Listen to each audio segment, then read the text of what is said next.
आजू सिया जी के अब टन लगा मंगल गीत सुना अब टन लागी रहे।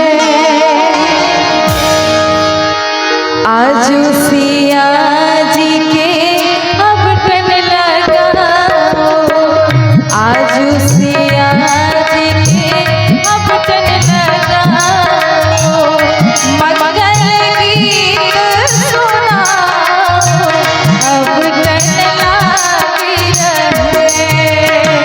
कथी कटोरी में आगर छाना कथी कटोरी में आगर छाना कथी कटोरी फूलेला अब टन लागी रहे। कथी कटोरी फूलेला अब टन लागी रहे।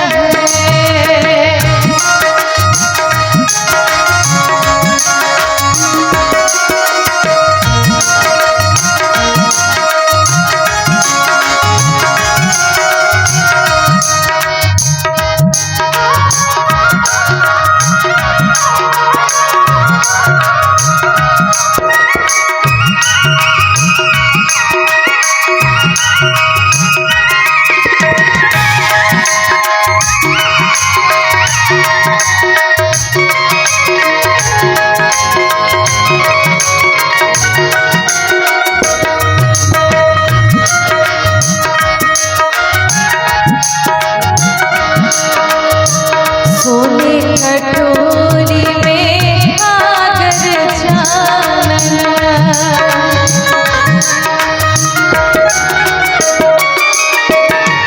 सोने कटोरी में आगर छाना रूपे कटोरी फूलेला अब टन लागी रहे। रूपे कटोरी फूलेला अब टन लागी रहे। अब टन लगाओ सुहाग बन देहूं अब टन लगाओ सुहाग बन देहूं जुग जुग बढ़े आशीर्वाद अब टन लागी रहे। जुग जुग बढ़े आशीर्वाद अब टन लागी रहे। आजू सिया जी के अब टन लगाओ।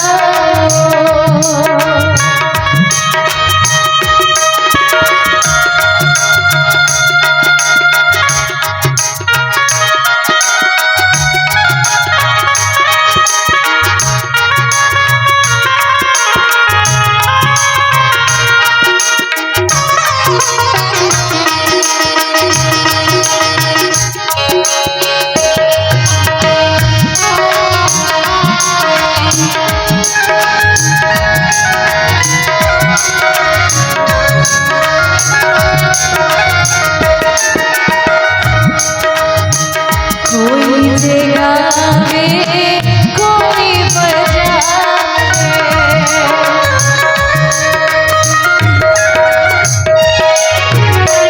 कोई जगावे कोई बजावे कोई तेरे नामी के सब अब टन लागी रहे। राधा जगावे रुक्मिन बजावे राधा जगावे रुक्मिन बजावे ललिता छिरे नामी के अब टन लागी रहे। आजू सिया जी के अब टन लगाओ।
आओ hello hello hello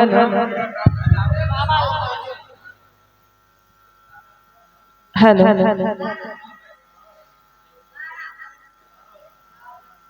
hello hello